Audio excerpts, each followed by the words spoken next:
Elopement, or wandering away from safe spaces, is a significant concern for many individuals with special needs, particularly those on the autism spectrum. It's not just a fleeting of that moment. It can actually lead to dangerous situations and heightened anxiety for both the individual and their caregiver. In this episode of Caregiving Unboxed, we'll discuss the signs that might indicate a child or individual is at risk of eloping, the underlying factors that contribute to this behavior, and most importantly, strategies for prevention and management. Elopement is a topic that requires everyone's attention and also understanding. By raising awareness and sharing resources, we can create a safer environment that empowers families that have special needs children and individuals that may elope. So, whether you're a parent, caregiver, educator, or simply someone who wants to learn more, we will unpack these important aspects on today's show. Hi, I'm Shari Bailey. I'm joined by Michael Nash, and today we're diving into a crucial topic that impacts families and caregivers far and wide, and that topic is elopement. Hi, Michael. Hey, Sherry. So, most people, when they think of the word elopement, they think of two people falling in love that run away and create a union together. But this type of elopement is far from loving. So, a little bit about elopement itself in this scenario. Elopement is a term predominantly used by the autism community, but it doesn't affect just people on the autism spectrum. We've heard of individuals that tend to wander that may have dementia, Alzheimer's, or other special needs outside of just having autism. But it's a big issue, particularly in the autism community.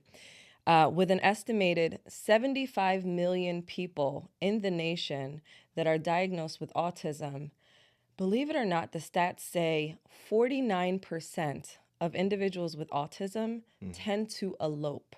Wow. Some as frequent as once a week. And when you think about the number of people, that's what, 37.5 million potentially rounded. And then you think about the 6.7 million Americans over the age of 65 dealing with dementia or Alzheimer's, that is a staggering rate of individuals that are at risk of eloping. The other thing I just want to mention is the wandering itself is dangerous, but the impact is severely dangerous. So some children or adults could wander into unsafe spaces. Drowning is the number one cause of death for children that elope. So this is a very scary topic. Through Layla's Gift, the nonprofit that we lead, we see it all the time. We see children that have autism or another special need that just wander. And how do you deal with that as a parent? What are ways to recognize the risk of elopement? And then how can we work together to help prevent and manage those risks and keep our loved ones safe? That's a very loaded question. Yeah. And just from some of the experience from the work that we do, and the parents that we interact with and come in contact with, the whole piece of the elopement is just not as simple as a child saying, you know what, I'm gonna wander off. It's more to it.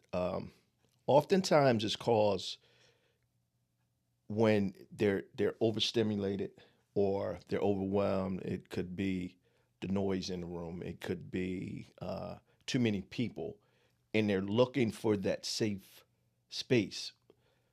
As parents, we understand that they're in a safe space, but what they're challenged with is they feel like they're going to find a safe space, and safe in their mind is, I need to get away from the noise. I need to get away from this overstimulation, and that's what caused the wandering, which is elopement. Yeah. And just like most people, I was not familiar with elopement until recently. When you brought it to my attention, like, do you know? And I was like, yeah, when two people run away and go get married, So again, the education piece is crucial.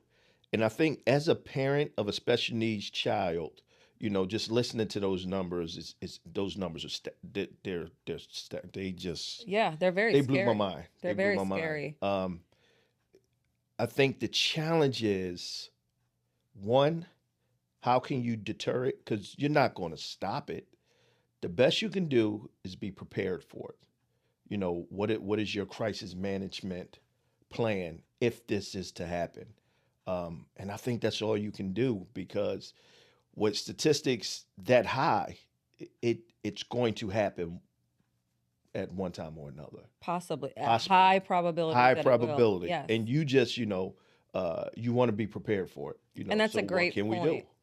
How can we be proactive in that crisis management planning versus reactive? Because reactively, if a child or an adult goes missing and they're dealing with elopement, and let's tag on to that possibly memory loss or special needs factors, every second matters. Yep.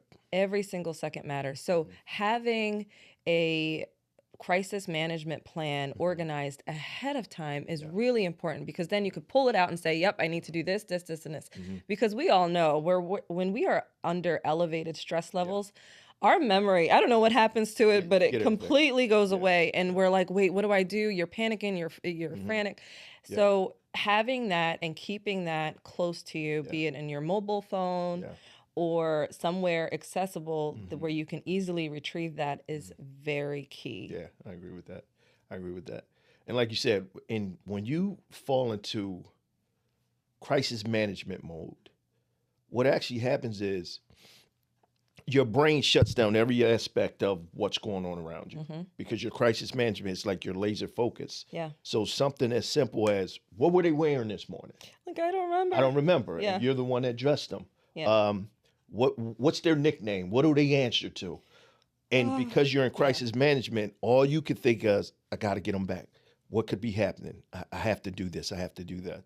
The first thing you need to do is breathe, calm down, because that 3 minute of frantic where you don't know what's going on could be the 3 minutes that save something from happening that we just don't even want to think about. Right. So take a breath, calm down, breathe, relax, and let's do get what we to gotta it. do. Second thing, always call 911. Yep. Whether you think it's necessary or not, you don't know how important that step is. Yeah. Do not try to do this on your own. Go outside and try to find the individual. That's important too. Yeah. Take a breath, call 911, and then attempt your recovery steps. 911 will always be that extra layer that can help recover your loved ones. Yeah. It's interesting that you said the children or adults look for a safe haven. And it's reported that 74% of the cases, the children with autism elope from their homes. That is such a high number. And it's not because they feel unsafe in their home or they need to get away from their parents. It's essentially, sensory overload, as you mentioned. It could be their desire to explore. It could be that in that moment they're feeling some level of anxiety and they're trying to escape that anxiety. And the best way they know how is like leaving the space of anxiety. And what happens is they leave, but they don't understand repercussion of their actions, right? So they may tend to leave the home and then they see an orange cone, and we know an orange cone means stay away, there's potential construction happening. But a lot of times, 65% of these elopement cases end up where there are near misses. So what happens is these children, they'll gravitate towards the orange cone, and here it is, a big hole with wires and rocks and whatnot, and they fall and they injure themselves, potentially becomes fatal. It's a lot.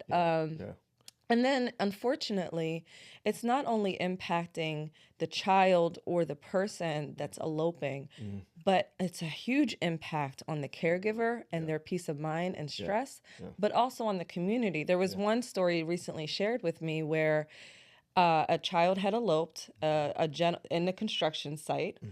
A gentleman went in to save the child, saved the child, but ended up sinking and hurting himself in that process. Yeah. So you have heroes in the community that will likely help, but then it also puts them in a sense of danger. So understanding that elopement exists in another fashion outside of making a union, understanding elopement exists, realizing whether your loved one is at risk of eloping is important.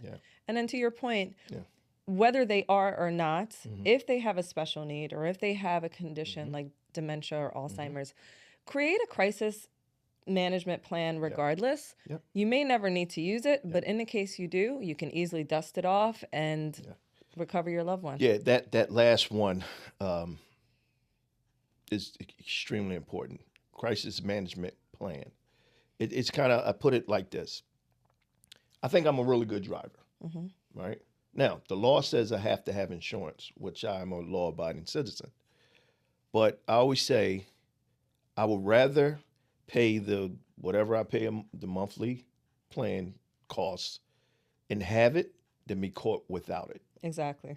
You know, it's like the cost that I'm paying to have it is way less than the cost that I'm going to pay without it. It gives you peace of mind. It gives you peace of mind. And when you look at it, say, okay, you pay $100 a month for car insurance. You may not need it for 5 years, but the one time you need it, if you had it, it could cost $1 million accident. Yeah. You know, so it's like that crisis management plan is so important. And what we often have to emphasize, when you put it in place, you're not the only one should hold it tight. Your entire family should know what to do. Should be aware of it. In these situations. Because the more people that are involved in the crisis, it helps because, again, it increases the chances of recovery. of a happy ending, right? And like you said, 911 is so extremely important because what it does is not only does it give you another layer, it gives you more trained eyes. Yeah. Because a 911 caller dispatch can put it out to 20 officers or 20 first responders, whereas you saying, hey, let me call Shari and tell her, listen, Layla's missing. Now there's two versus if I call 911, they put it out now, hey, Shari, here's what's going on. Yeah. You know, and again, that plan is so important. So let's start unwrapping some of these things that could be included in the plan. So we said, one, take a time to breathe, make your family members aware, but after you call 911. So take the time to breathe, call 911, make your family members aware, do your best to recover. So these are all reactive measures, but some preactive measures could include, you know, some things that come to mind is locking mechanism. So a lot of times, because the number is so staggering where children are eloping from their home, try not having the lock where it's at arm's length, you know, maybe possibly position the lock a little higher so the children are unable to leave in the middle of the night. We've heard these cases before where the children leave in the middle of the night. So potentially think about the positioning of your locking mechanisms in your home so you can prevent this. Another thing that comes to mind is a tracking device. And although tracking devices tend to have, you know, ebbs and flows of feedback, in these scenarios, they are life-saving. So proactively think about an AirTag or a Moto Tag, which is the Android version. But think of some sort of tracking device that you can actually equip your loved one with in the event that they elope. Because all of these what, you know, sometimes we consider small, they make the difference, you know. Like you said, from me putting a lock where now it's 3 foot high to 4 foot high, that 12 inches could possibly save a life. You know. And again, you know, I'll always say certain things you're never going to completely eliminate. So what you have to do is you have to do everything you can do to minimize the risk. You know, and I think something as small as the height of the lock, you know, like you said, it's so many different products out there, you know, and again, like you said, you're going to get 6 in one hand, half a dozen in the other. Oh, they don't work. They take them off. They this, and that. But trust me, if your child is missing, all of that's going to go out the window. Yeah. If that one thing could help them in Could that, help find them. help them find them in that instance. Right. And that's key. And again, right now we have kind of been focusing on children. But elopement or wandering happens Across the board. Yeah. For instance, I'll use the experience. I have people in my family with dementia, right? And there have been times when they'll just go for a walk because as dementia set in, like with my mom, right? And again, I'm sharing personal stuff, but it's okay because if it helps someone, I'm okay with it. Where her short-term memory is starting to be challenged. Her long-term memory is great. Like, I laugh and I tell the story, me and her were talking, and she was like, I think I want to sell my 3 houses. And I was like, I didn't know you had 3 houses. She was like, yeah. She started telling me about these houses, and I had to go back, and my brain was like, we sold that house when I was 11.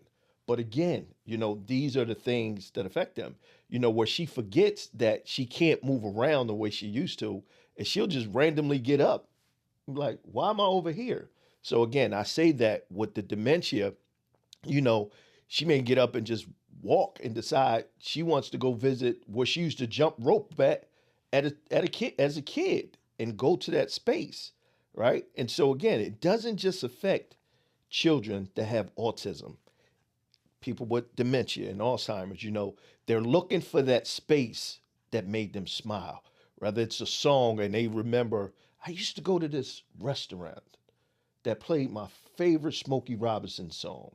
And then they wander to that place. Again, those are the things, especially with older parents and loved ones we're taking care of, that you have to be conscious of. Absolutely. What was their favorite song? What was their favorite restaurant? Because oftentimes these are the places that they're in search of when they wander off. And that's a great that could point. be a part of the plan. Absolutely. Yep. It's creating these personal profiles, Yeah. we'll call them, right? Mhm. So, for instance, in the case of your loved one, what are some locations that she may tend to want to visit? Yep. What are some things that she always talks about, a specific park that she loves, and make sure that you've written all these things when you have a clear mind, because again, we know in that moment it's a very Don't forget fragile all state. of that. Yeah. Yeah. So in advance, create a profile. If the person is nonverbal, make sure all of these pieces of information are documented. So when you're calling 911, you can say, oh my gosh, my loved one just eloped. I remember them wearing XYZ. However, it's important to note they are nonverbal, but they know sign language, or they have dementia. And although her name is Sue, she will respond if you call her Samantha. Right. So all of these things are really important, and being able to capture that in advance, so that way you can help you can help the recovery be as possible as you can. Yeah, because the more information you can give the responders, the better. And again, like you said, to go back to the nonverbal piece, when you have that crisis management plan in place, you don't have to think about it in time of crisis. It's almost like when you remember when I was in school, a very, very, very, very long time ago, right? We would have fire drills. And the purpose of the fire drill was to prepare you for if it was ever an actual fire. Correct. You stand in line, single file, line up by the door, forget your books, grab your coat if it's really cold outside, go out 25 feet away from the building on the left-hand side for the first graders, on the right-hand side for the third graders. All of these things are important. So in crisis, the teacher or the principal or the aides are not saying, hey, where do we go? And because it causes utter chaos. Same thing in a situation like this. If you have a plan in place, it is so much easier to follow that plan rather than trying to erect a plan right there on the spot. Absolutely. Something for a nonverbal child. Like, so when you call 911, nonverbal, but in their jacket, there's a sleeve, an inside pocket that says they're nonverbal. Be careful when you approach. They bite, they kick. They don't like people in their personal space. All these things are very important. And the best time to get this together is when you're sitting calm and your loved one sitting next to you versus when In the you're heat of the in moment. utter chaos and you're trying to find that loved one. Absolutely. I Yeah. think these are great proactive ways that you can help Yeah. in the instance that this emergency comes up. Mm-hmm. Um, so we hope that this episode really helped educate you on the term elopement and the dark side of elopement, I'll say. And hopefully you've learned something today that you can walk away with. Mm-hmm. And if there's nothing else that you take from this, take the crisis management plan as the key takeaway. Yes. And if your child or your loved one has once eloped, there is a high probability they will do it again. Absolutely. So prepare yourself. And as always, you are part of this Caregiving Unboxed community. So if you have any questions, feel free to reach out to us on laylasgift.org for additional resources and information. We are signing out. Thank you. As you know, a episode of Caregiving Unboxed airs every third Monday of the month. So we will see you soon. Take care. Take care.